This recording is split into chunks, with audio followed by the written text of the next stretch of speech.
Perfect.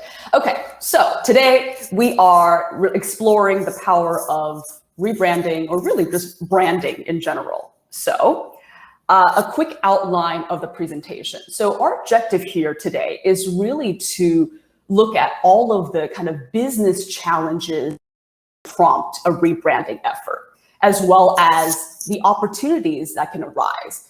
Along the way, we'll walk through the critical steps that my organization, Treehouse Technology, took in our own recent rebranding initiative, as well as ground our discussion in some real-life case studies from well-known brands that we may all be familiar with. And we'll take a look at factors, considerations, and roadblocks that you may encounter along the way as well. So consider this a kind of marketer's perspective on a crash course for navigating the major steps of that rebranding journey. And I apologize here, I do have the presentation on one monitor, so you'll notice me popping back and forth visually. Okay, so first things first, setting the stage. What exactly is your business or personal brand? I find this quote from Amazon's founder, Jeff Bezos, particularly interesting, as I think it captures a lot of the anxieties and challenges that we as marketers face, when it comes to branding. So your brand is what other people say about you when you're not in the room. I think that's really interesting because brand is often conflated with a logo or tagline or even just typography, right? But it's so much more than that. And this idea that people are talking about you or there's a reputation behind your business and company really speaks to that kind of larger end result of what a brand is, which is really the gut feeling that a customer has about your company, your product, your service, that is the result of all of the raw inputs that you're putting in, right? So that's really what we're going to be taking a look at today. Okay, so first, when it comes to rebranding effort, it's a very daunting task. And certainly, especially for larger enterprise scale organizations where there's a global rollout required as a part of that process, it's particularly daunting. It's hard to nail down the perfect timing.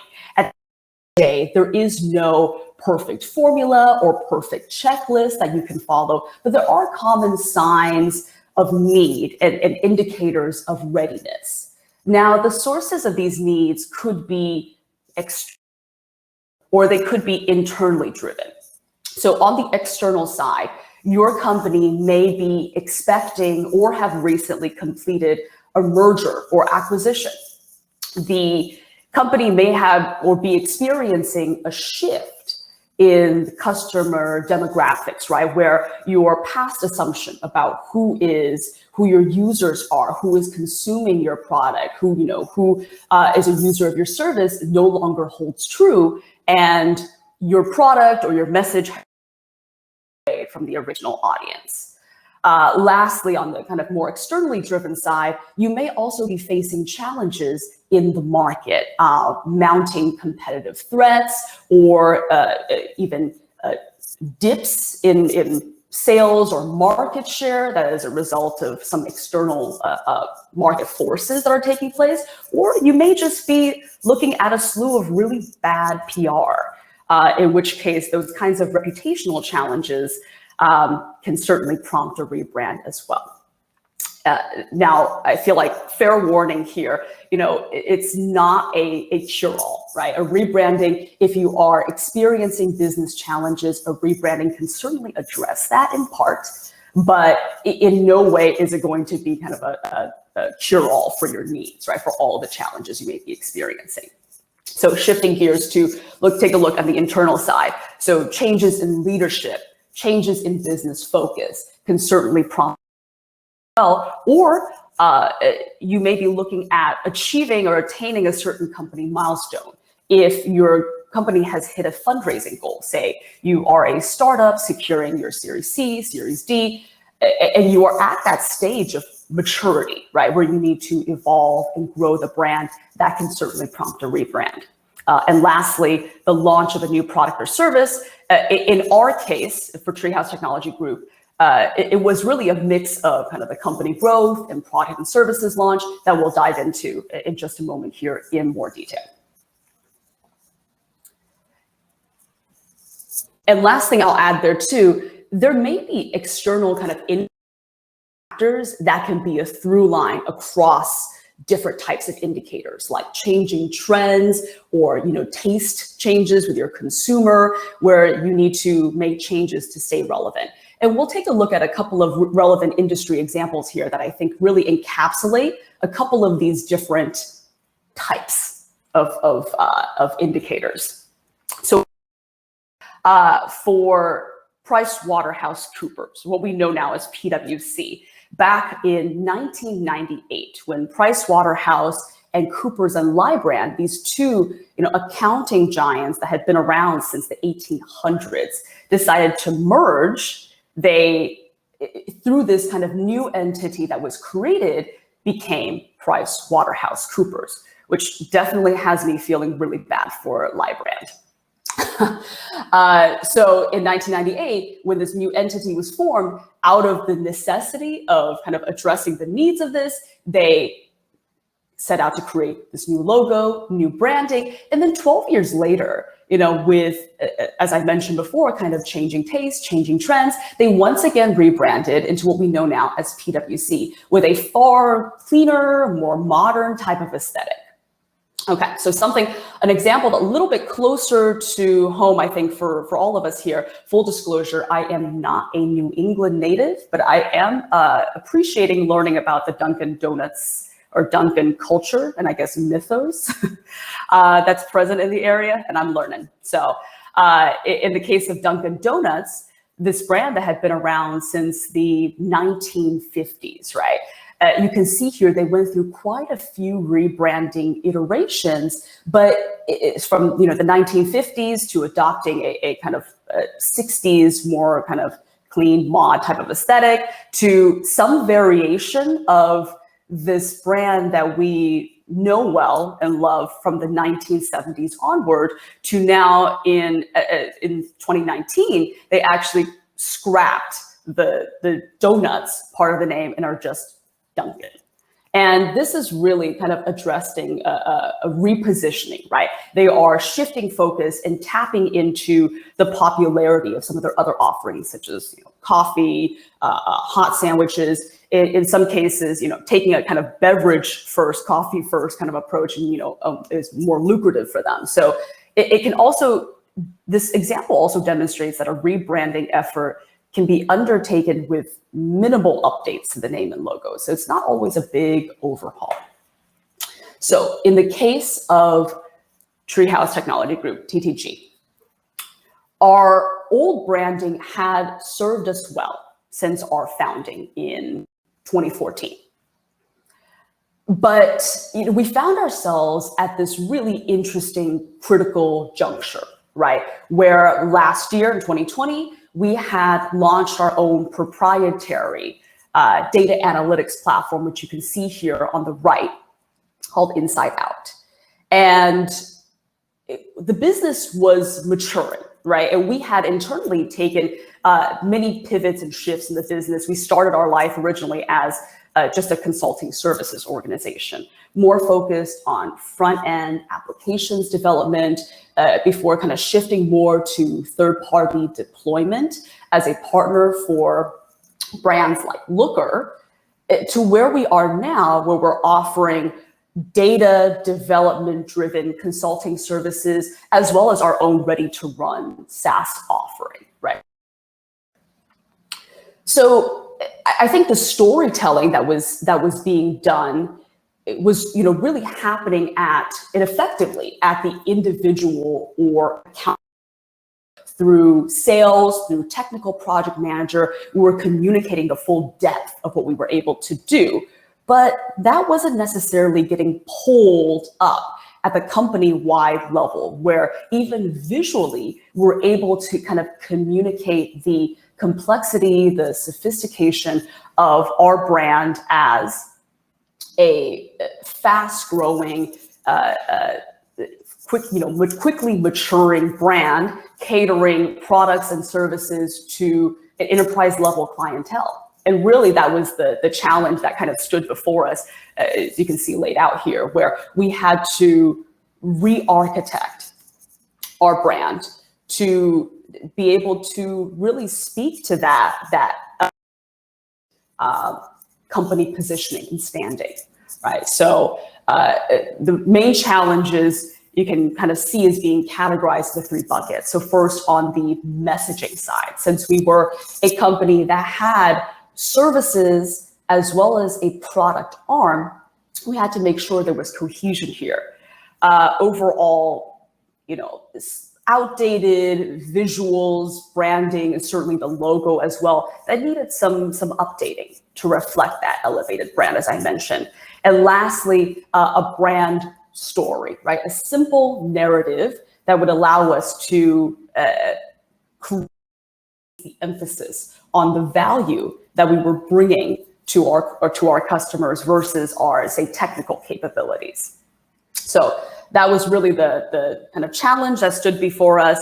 And this was in late Q3 of last year into Q4, undertook this effort when we started. Okay. So I do want to address this, as I realize that for many of you in attendance, when it comes to a rebranding effort, securing buy-in may be a big part of that challenge, the hurdle to get there. So given the lean size of the TTG organization and the overall kind of flat hierarchy, this was not as much of an issue for myself, for my team. My executive leadership and I were very well aligned on the need to evolve and mature our branding to the next stage. I think it's certainly easier when you are a smaller company, to undertake like a strategic reset like this, because it's not as disruptive or confusing to the market. But again, I want to touch on this because I recognize the importance of this and want to make sure that I share some tactics. And certainly this was a part of our efforts as well. But first, building a proper business case, right? So this goes back to what I was sharing at the top of the talk here, which is the conflation of branding with logos and taglines and just kind of surface level design elements. It's very important when you are trying to align the business on this kind of shared goal and vision of a rebrand, to communicate the full and impact of this project, of this undertaking, beyond just a new logo, right? What is really driving the decision, and what's the expected impact on your brand perception, on your brand's recognition, customer awareness, loyalty, and certainly conversion as well. So all of those nice deeper implications for the business beyond just the design. Tapping an executive sponsor. This is often a useful tactic when it comes to larger projects or undertaking, marketing, technical or otherwise. So identifying a sponsor from the executive side who can serve as a champion, right, for aligning the organization around this shared vision and be that agent of change. And really communicating out to the critical external stakeholders as well, being, whether that be your board or key investors. So getting that executive team member in your corner, especially in an organization where, if there's no senior marketing leadership, or if marketing does not have a kind of equal seat at the table, this is particularly important. And lastly, being really realistic with your scoping, right? When it comes down to a brand system, it extends so much farther than just tapping a designer to do a rework of the logo. In many cases, and certainly was in our case, it comes with a big redesign of the site, your asset kind of guidelines, content guidelines that you'll be using. If you need to make changes to the style of photography or to the overall kind of visual direction, right? There's so much more that goes into it. So really, as you are budgeting and scoping and road mapping, be very realistic in saying, like, what are all of the kind of design, the new tools and frameworks that we will require as a part of this effort. Because at the end of the day, it's a strategic decision, not just a creative decision. Okay, so on to the next, executing the vision. So now we've moved on from just kind of setting the stage, getting buy-in. Now we're in the thick of it. Okay, so I've split this section up into kind of three main arms, right? So first, ensuring that you have a good handle on your existing brand and business. So the best way to do that is to conduct a thorough brand audit. So that's where we'll start. Moving on, we'll look at what it takes to actually develop a new brand identity out of that, through that.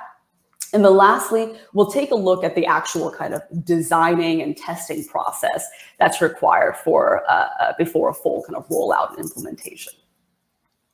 So first, conducting a brand audit. So this is really about getting a 360-degree overview of your existing business. For those of you guys who are familiar with a SWOT analysis, this type of an audit enables you to fully understand the strengths, weaknesses, opportunities, and threats that are out there to your brand, right? And I've outlined it here in this kind of high-level framework that the few critical steps of this type of an audit that I'll dive deeper into on subsequent slides. And I do want to just say, as a kind of warning, I guess, this is a lot. What we're about to go through is a lot of work. This is a framework that, in an ideal world, if I had all the time and resources in the world, this is how I would approach it, right? With a full scale of each of the steps that are involved. But your practice and your mileage on this will inevitably vary based off of the size of your team, the timing of your effort, the tools, the resources that you have available at your disposal. So I just want to make sure that we keep that in mind. Okay. Just a quick overview here. So first, so kind of bring together all the elements of this auditing. So first, reviewing your content messaging before looking at your site and social data, and then evaluating the competitive industry landscape that's external to your organization. And then lastly, consolidating all of the customer feedback that you have to date. Okay, so diving deeper into the content and messaging. So tactically, there are a few approaches that we can take here. The core idea here is to really assess what it is that you are saying, who it is you're saying it to, and to find out if this is well aligned with your intended message and audience. So finding discrepancies at this stage will really allow you to advance and kind of take your rebranding ideation further in the coming steps. So a few tactics here. So first, analyzing if you have a personal or business blog. I want to make sure I'm addressing that kind of personal rebranding part of the audience as well. If you have an existing blog or different other types of content, long form types of contents like ebooks, like white papers that you're already putting out there, assess what's performing, what's most popular, what's not popular, and is this getting the audience that you're targeting, right, that you're after.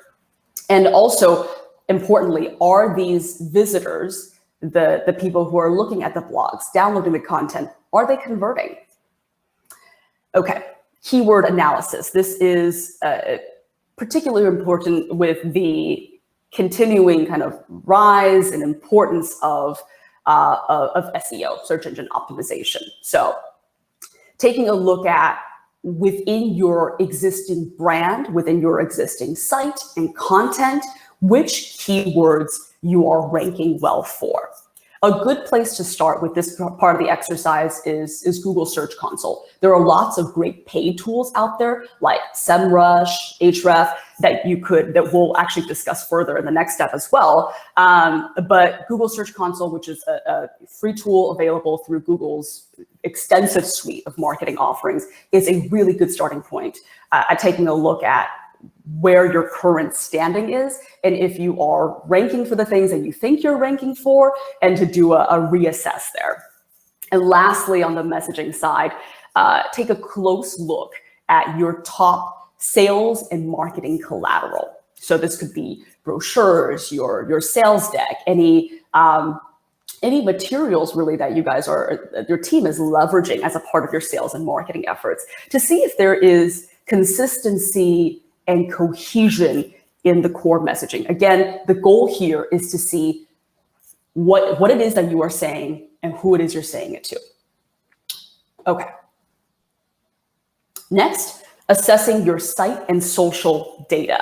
So I'll break this out into the site analytics and the social analytics. So the site analytics, it's relatively self-explanatory. You want to make sure you have a thorough review on a few key metrics, right? When it comes to site performance, site traffic, page views, bounce rates, who's coming to the site, coming to your pages and leaving immediately without engaging, the conversion rates. So how often are your goals, whether that's to get folks scheduled for sales meetings, get folks scheduled for consultations, getting free trials, users signed up for free trials, how often are those goals being achieved?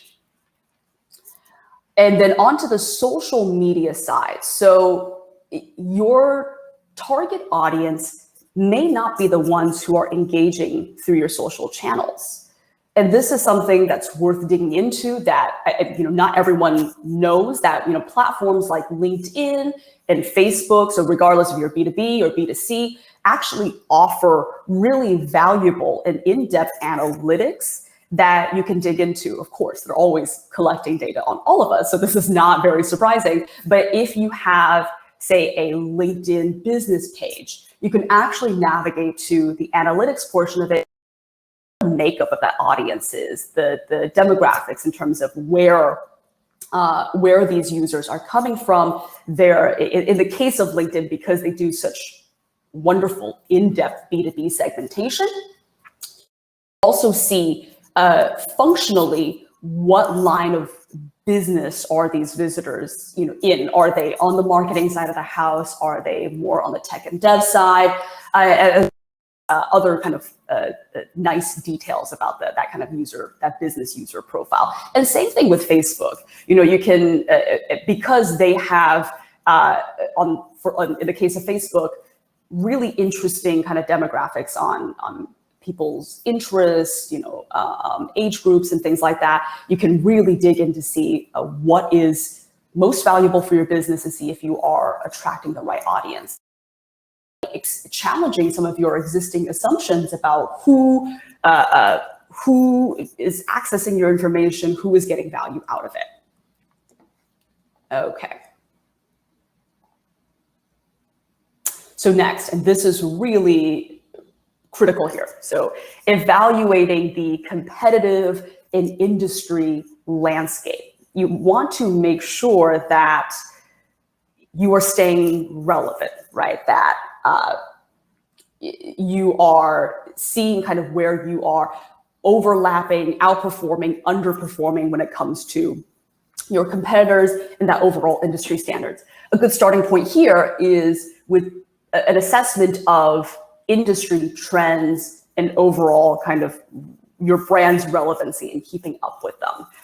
In our case, and I do have to call out here, because our business is a kind of B2B business to business, I tend to have a little bit of a B2B slant to everything I'm sharing, but a lot of this is applicable to, regardless of if you are undertaking this effort as part of a B2B organization, B2C organization, or indeed, your personal branding efforts as well.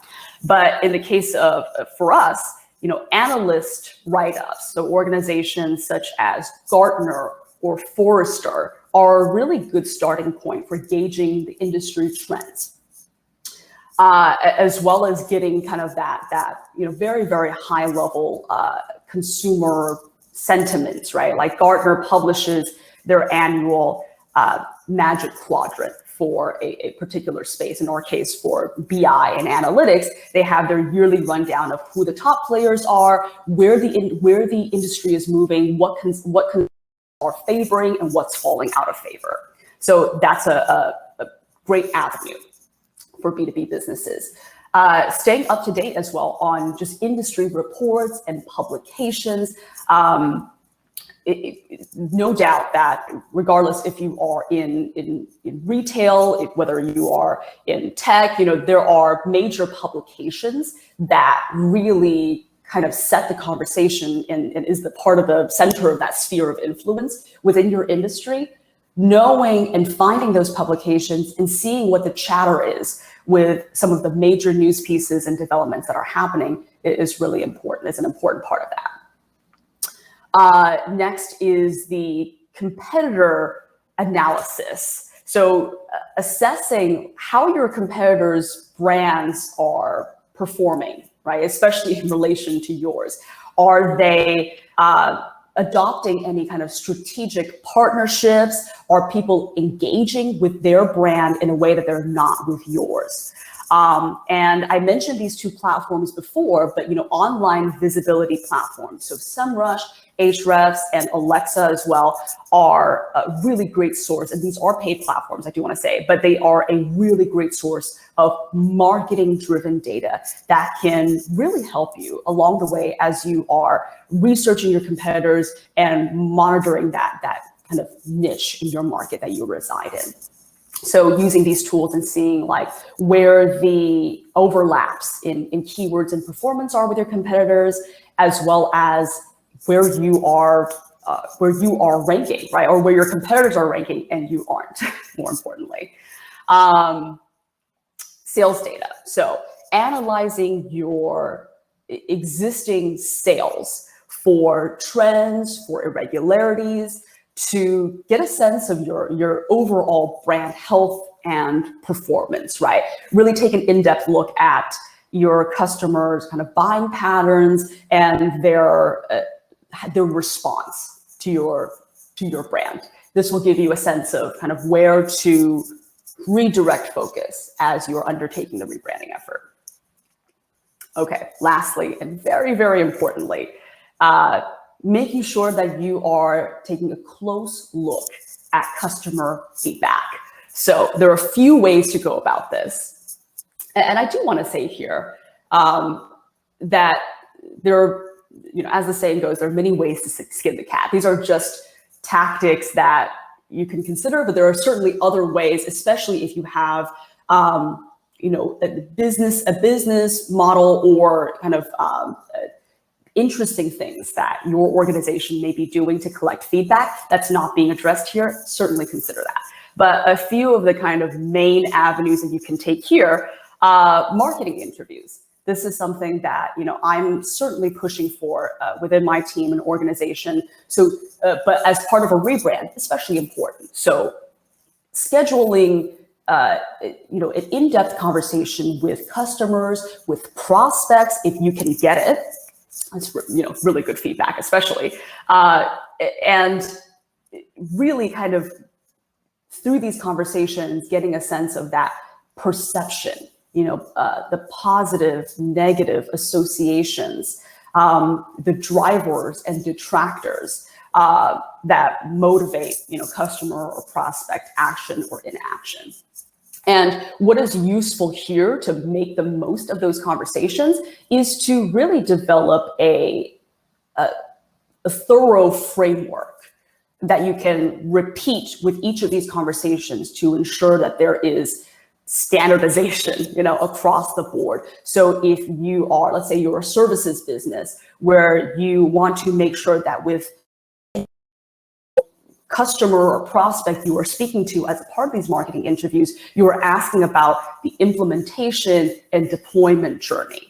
So making sure there's consistency here and make it probing to really get the questions.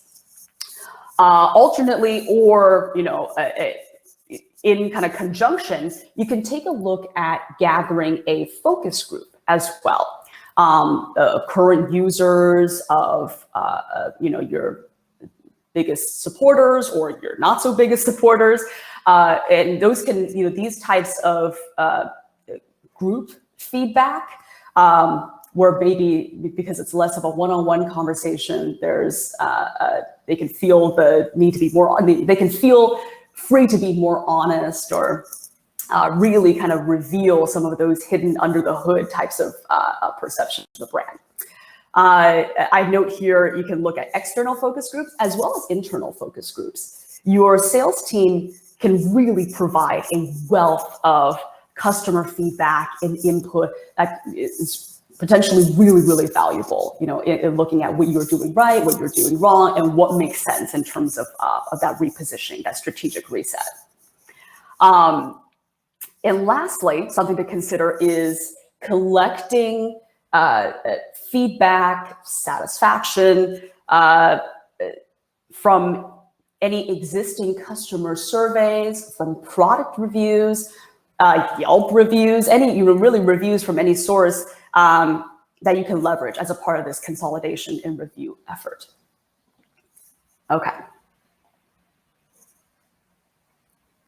And obviously, as we kind of move along in the presentation, I certainly welcome everyone to submit questions and thank you, Josh, for reinforcing that as well in the Q&A, as we'll reserve some time at the end to go through some of your questions and make sure that we keep this an open dialogue. But okay, so on to the kind of next critical component of this. So developing a new brand identity.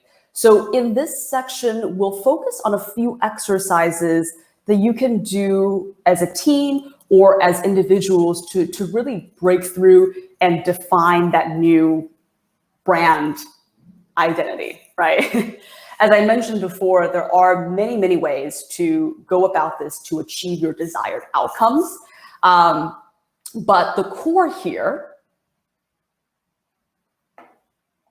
the core elements I want us to go through here is setting up an internal working group first and foremost, and then identifying a reset on your core team organizational values, and then lastly, defining the ideal customer profile. We've spoken a lot about kind of gathering feedback and ensuring reviewing and assessing that kind of audience for your existing brand up until this point. So we'll look at an exercise that you can undertake to define your ICP moving forward as you undertake the rebrand. So first, for setting up an internal working group, it's really important here that you are getting input from your team beyond the C-suite. Right. And so this could include, in our case, this was certainly a large kind of cross-functional effort where it wasn't just marketing's voice, but we were also getting certainly input from the executive team as well as from our client services side. And the folks that are a part of this working group will be your earliest and hopefully most vocal ambassadors, especially if you are a large organization. That kind of soft internal rollout can often be more important than even the external rollout. So you'll want to make sure that you set this working group early on so that you can make the most out of the subsequent kind of exercises, right? But at the end of all of this, at the end of this kind of identity development journey, what you should ideally expect as an outcome is some kind of output of your brand mission or a manifesto, your ideal customer profile or target personas to be able to use as a guiding for your messaging framework, as well as identifying your key value propositions that you can go to market with. So those are some of the kind of tangible takeaways that you should target.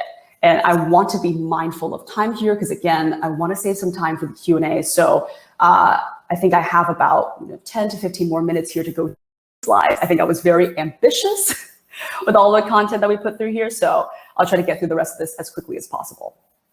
Okay, so don't be overwhelmed here. But first is going back to the drawing board on what really, really drives your business.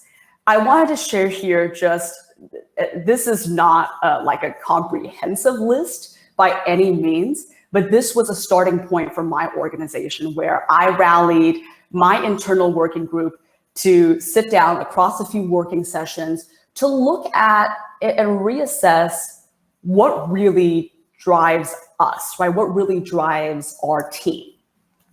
And through this exercise, we started with the kind of first round of being a little bit looser in terms of just kind of picking out all of the values from this list here that stand out to you. Pick up to 10, right?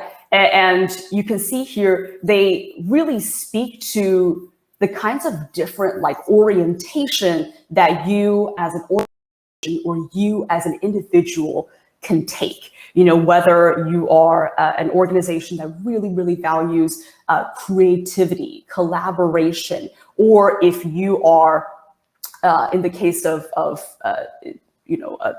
cybersecurity organization, for instance, privacy, security being a part of those kinds of core values that you need to drive home with your intended audience. That's all kind of like pillars that you can start to build this exercise around. But so for the first round of this, taking a looser look at kind of choosing a list of 10 before going through and narrowing down to a list of, in our case, it was top 3.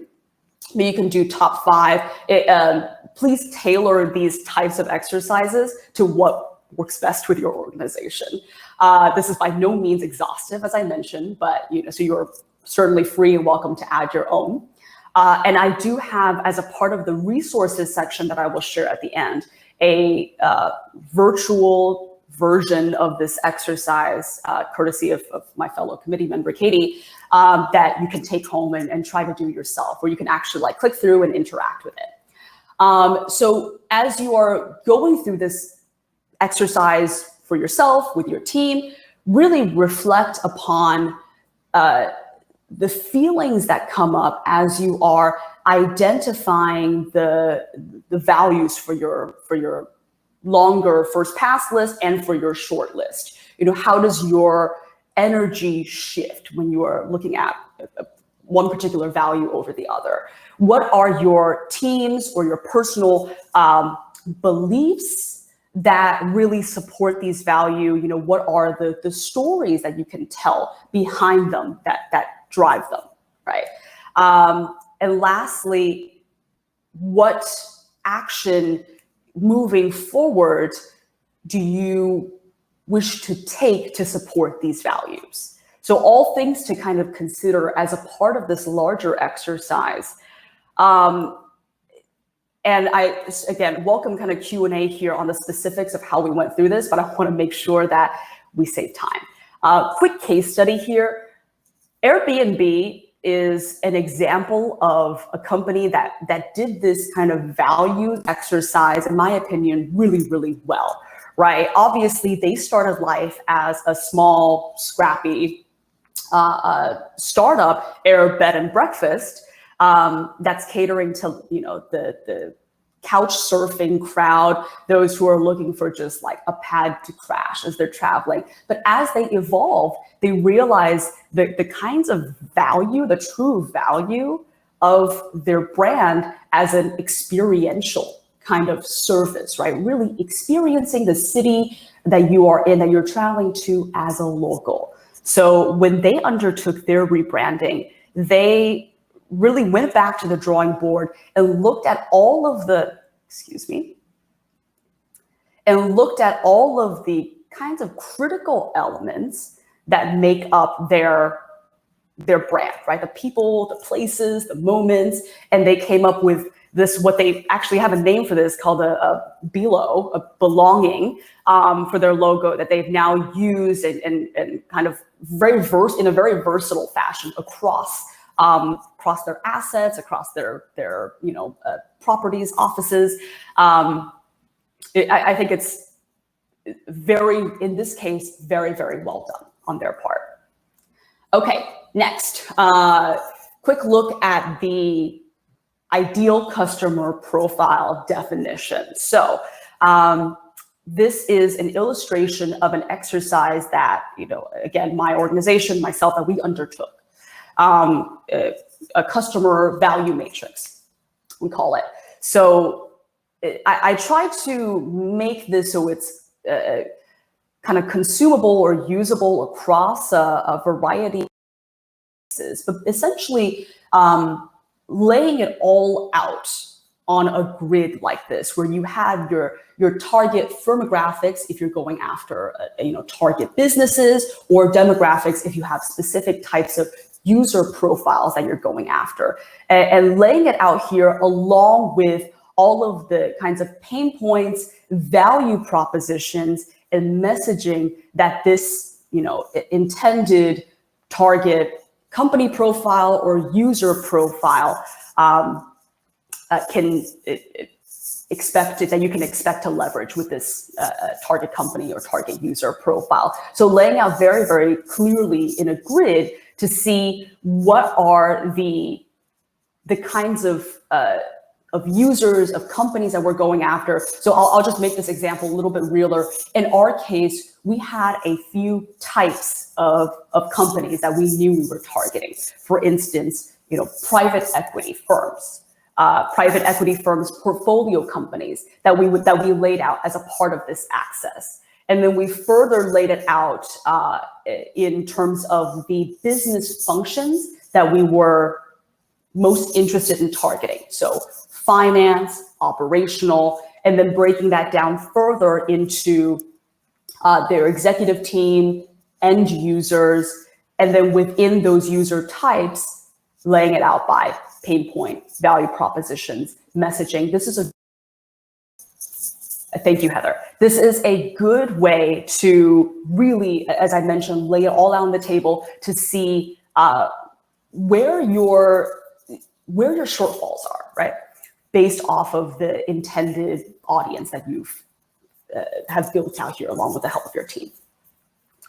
Okay. I want to make sure there is time. So designing and implementing. So first, this is something I want to address here, as I know that, for many businesses, as you are looking at a rebranding effort, this is a question that comes up, right? Do I hire or leverage my in-house team solely, or do I bring in external resources? And this could be a freelancer, contractor, or a full-scale marketing agency, right? And there are pros and cons to each, which I want to highlight here. But as a disclaimer, it really isn't ultimately an either or dichotomy, right? Given the scope of your rebranding project, your team, it will ultimately be most likely a balance of pulling resources in from both sides of the house. With external resources helping to cover any gaps in skills, in the skill set or understanding of your in-house team. In our case, we had existing kind of partnerships, and we had hired external branding, design, interactive web development partners to work with us to ensure that we were moving nimbly and that we weren't kind of getting weighed down by the bloat of an agency, which can happen as well. But there are certainly advantages to hiring external to pulling in an external resource and hiring an agency, not the least of which is, as I mentioned, the expansion of your bandwidth, your existing skill sets. When it comes to agencies, they can draw on with all of the kind of variety of clients that they have, they can draw upon domain knowledge across different industries, draw on best practices. They've seen what works, what doesn't, and really provide a fresh perspective, right? Because as I know here, when it comes to the in-house team, it's easy to experience creative stagnation when you've been writing about the same product, same services, and trying to find ways to make it new or fresh time and again. You can bring a lot of that kind of existing assumptions or baggage with you into the development of something new, right? Something fresh. So that kind of a perspective is certainly helpful. But I do want to say, when it comes to knowledge of the industry, of the domain, and even the product, especially if you are looking at a complex product, your in-house team is going to know best. They're going to be the most fluent, and there will be a upfront cost associated with having your in-house team dedicate time and resources to making sure that external resources are aligned on your vision and are brought up to speed on the complexities of the product or market that you are dealing in. So again, pros to cons to both, and will likely be a balance of both types of resources in all likelihood. So I do want to say, I'm looking at all of this with a marketer's eye. I am not a designer by training, but I think it is important to look at the kinds of design trends that we're seeing with branding at a high level, right? When it comes to design, I have no doubt that there are many, many kind of inherited aspects of your brand that you can expect to work with. So like color palettes, for instance. But things are moving in a kind of interesting direction. I'm sure you're seeing this with a lot of the kind of recent rebrands that are getting publicized out there. So a shift towards more minimalist design, as you can see here, and in line with that, kind of a very modern, clean typeface as well. So moving more from serif to sans serif typefaces, though I think certain types of old school serif typefaces are making a comeback. The trend right now is definitely to favor a lot of these iconography, graphics. A lot of brands have kind of a similar palette when it comes to these very safe types of consumable, digestible brand graphics, brand visualizations. And then lastly, muted colors as well. This is not meant to be an exhaustive list, it's just an illustration. I don't think we have too much time for the Google case study here, but they obviously did a big rebrand. And in their case, this was truly a global, very large effort, right? Unfortunately, I'll have to kind of skip past that. So just want to show you here our design process. I've kind of laid out in a grid here all of the different iterations that we at TTG kind of looked at, right? When we were going through our redesign.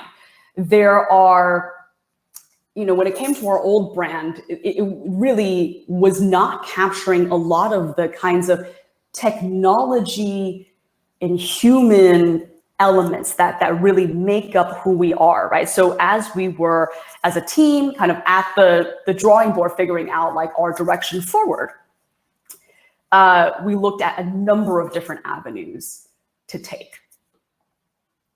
Okay, so assessing the results. Lastly, just kind of seeing the output here. So ultimately, where we landed was this, and all credit to our brilliant designer, Jono Edwards, who really helped to bring this to life, right? Really capturing and this is a graphic that we kind of talked through as a team that's now embedded as a part of our overall brand guide that I think is really, really neat. it really encapsulates and embodies all of these kinds of elements that make up the core of who we are, right? So the kind of ingenuity and innovation, the technology, the kind of human drive part of it, it's all encapsulated really, really neatly here. And you can see all of that come through across our assets, right? All of this is radiating outward to this cohesion in the visual language, in our visual identity. You know, if I'm doing my job right, is ideally trickling down to everything that we do as an organization, right? Whether that is with published content, with things that with the how we represent ourselves as a team out to the world through something as simple as an email signature or a business card. It's all it comes to life across our assets and really kind of shows how large an undertaking like this can be. Oh man, okay, so I feel like I'm really not doing this part of it justice, but this ultimately isn't the focus of this particular presentation. The web redesign could be its own talk entirely. But I do want to show here how these branding changes radiated out to our kind of larger site redesign. As I mentioned early on in the presentation, you know, it's not just about the logo, right? And in our case, we did decide to, as a part of this rebranding, completely redo the site and aesthetic. And again, our old brand, our old site, it served us very, very well. But in the redesign, we really wanted to emphasize that clean, modern aesthetic that encapsulates all of the elements of the brand, as we, as I mentioned a little earlier. We had really our eyes on creating a more visitor-friendly type of experience that's oriented towards conversion. Right, so ensuring that our content across the board, whether that's case studies, ebooks, blog posts, is discoverable no matter where you are on the site. And lastly, social proof via testimonials more more front and center, excuse me. Okay, so final thoughts. Thank you, Heather. So final thoughts here. We're really just scratching the surface, as you can see. There are so many different kind of influencing factors that can affect how you as an organization or you as a part of your kind of personal branding undertake an effort like this. But hopefully through this talk, we've gone through some of the practical strategy, practical tactics that you can leverage as a part of this effort. And there really are so many strategic opportunities that come with as a part of a rebrand. It's by no means an easy exercise to get there, but the rewards on the other side in terms of the kind of cohesion of the organization, the cohesion of simplifying and unifying your brand story, the rewards are vast. So finally, resources, and thank you, Julie. We'll definitely get this presentation shared out to make sure that everyone will have access to this. Additionally, we'll have the talk recording posted on YouTube as well. So that does it for me for now. I do want to open things up to Q&A. So Heather, let me know how you want to facilitate that part.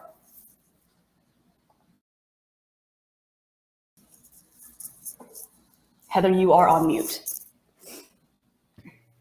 Thank you. So if anyone does have any questions, please type it in the Q&A tab separately so we can monitor that for Ping. And while we're waiting for people to type any questions in, I wanted to say, I loved how you showed the grid with all the iterations that your company went through. Trial and errors. Yeah, I mean, it really drove home what a big undertaking it is.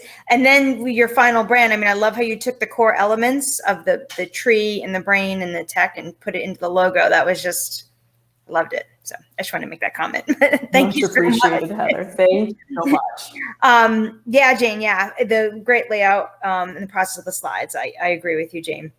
So and I wish we could have dove a little bit deeper into but I appreciate the feedback from everyone, and there is, even just on the site development side, there's so much to it, and for anyone who's currently evaluating the possibility of going through a process like this, I'm happy to connect further on it. Oh, that's wonderful.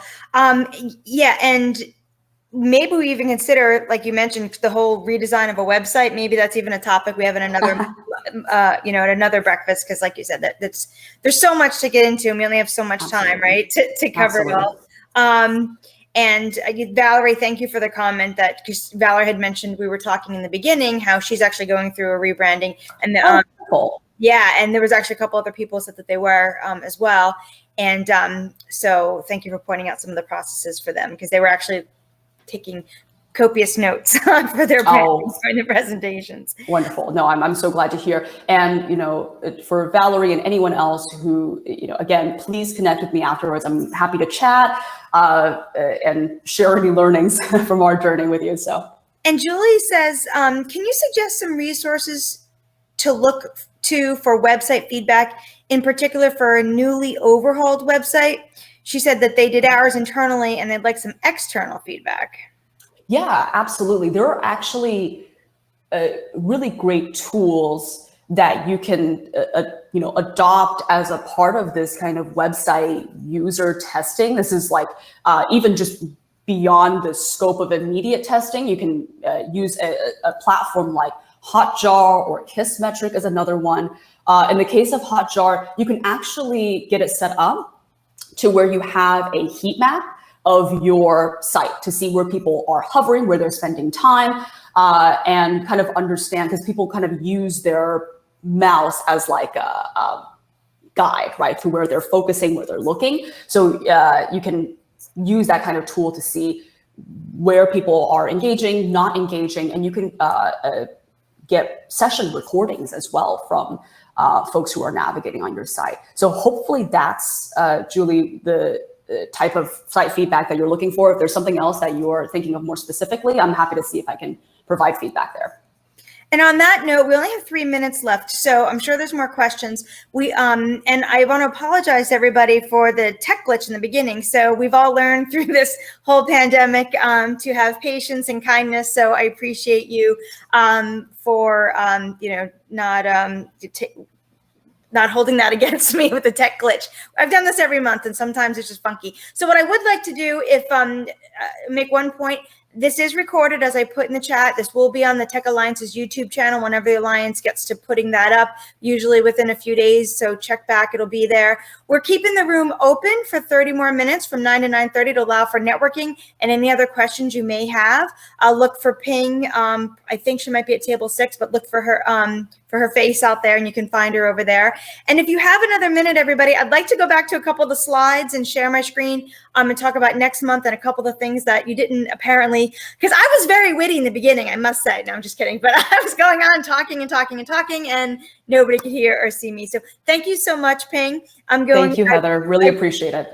I appreciate you. And I'm going to just share my screen real quick, everybody. My last couple slides that we had here that I wanted to show you. So hopefully you can see this right now. Josh, let me know if you can't.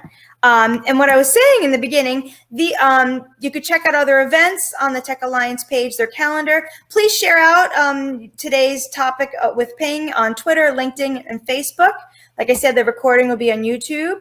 Wanted to talk about the benefits of sponsoring one of our breakfasts. If you're interested in sponsoring, these are some of the benefits that you will receive. So please reach out to myself or one of my committee members or the Alliance in regards to sponsoring one of our breakfasts. And we're all volunteers here for bringing you these monthly breakfasts. And meet my amazing committee, Shannon Herman, Ping King, as you heard in the beginning, and she was first to speak. We decided to have her be a speaker, and then she really wanted to get involved. And then Katie Geary and Vandana Sharma. So we work real hard every month to bring you these events. So if you ever have questions about an amazing speaker or sponsoring, please reach out to one of us. And speaking of which, we're looking for some more committee members to add to our group, because since we all do volunteer and have full-time jobs, it does, take some effort. So we would love to have 1 or 2 more people. So if you have a desire to get more involved with the breakfast, if you're passionate about women in tech or just looking to give back to your community, please reach out to one of us, and we'd be happy to discuss what's involved with being a committee member. Also, we want your feedback. So Josh, if you're still on, would you please put the survey link in the chat box? You will receive an email from me as well. So we just want to make sure that our topics are on point and get your feedback on how we're doing each month, and find out what is relevant to you so you keep coming back. And we just heard from Ping. Thank you so much. And next month, we have Diana Kelly. So Diana is the co-founder and CTO security officer. She's going to be talking about the psychology of social engineering, the softer side of cybercrime. So please join us August 11th. And I will stop sharing. And I know we're at time now. So I think Josh probably put that in the chat box. Thank you so much. So click on the link. You'll get an email from me. Please take the 30 seconds to complete it. Want your feedback so it's relevant. And thank you all. We're at 9:01. We did it. So see you next month, or see you out on the floor too. Have a wonderful day, everybody. Bye-bye.